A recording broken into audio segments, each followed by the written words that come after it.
बांग्लादेश में इस वक्त तनाव का दौर चल रहा है। जब से यहां की पूर्व प्रधानमंत्री शेख हसीना को मौत की सजा सुनाई गई है, तब से यहां हालात बिगड़े हुए हैं। फैसले के बाद रात भर बांग्लादेश सुलगता रहा। इंटरनेशनल क्राइम्स ट्रिब्यूनल ने पूर्व प्रधानमंत्री शेख हसीना को पिछले साल के छात्र आंदोलन पर हुए हिंसक दमन के लिए मानवता के खिलाफ अपराध मामले में मौत की सजा सुनाई, जिसके बाद पूरे देश में प्रदर्शनों और हिंसा की तस्वीरें देखने को मिली।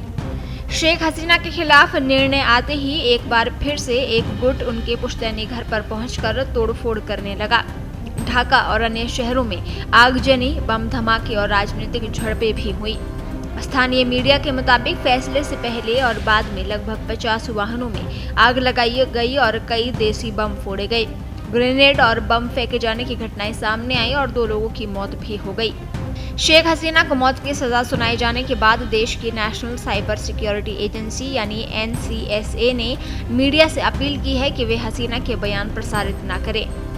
इसके बाद अंतरिम सरकार ने भारत से उनको तुरंत प्रत्यर्पित करने का आग्रह किया। विदेश मंत्रालय के बयान में कहा गया, हम भारत सरकार से आग्रह करते हैं कि वो दोषी व्यक्तियों को तत्काल बांग्लादेशी अधिकारियों को सौंप दे। इसमें कहा गया कि बांग्लादेश और भारत के बीच मौजूदा द्विपक्षीय प्रत्यर्पण समझौता दोनों दोषियों के स्थानांतरण को नई दिल्ली की अनिवार्य जिम्मेदारी बनाता है। मंत्रालय ने यह भी कहा कि मानवता के विरुद्ध अपराध के दोषी व्यक्तियों को आश्रय देना अमित्रतापूर्ण कृत्य और न्याय के प्रति उपेक्षा माना जाएगा।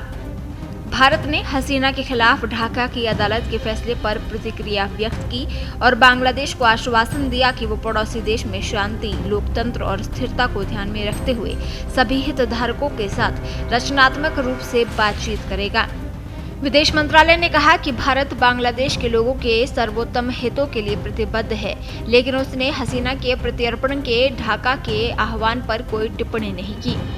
मंत्रालय ने कहा, भारत ने पूर्व प्रधानमंत्री शेख हसीना के संबंध में बांग्लादेश के अंतर्राष्ट्रीय अपराध न्यायाधिकरण द्वारा सुनाए गए फैसले पर ध्यान दिया है। मंत्रालय ने आगे कहा, एक करीबी पड़ोसी के रूप में भारत बांग्लादेश के लोगों के सर्वोत्तम हितों के लिए प्रतिबद्ध है, जिसमें उस देश में शांति, लोकतंत्र, समावेशिता और स्थिरता शामिल है।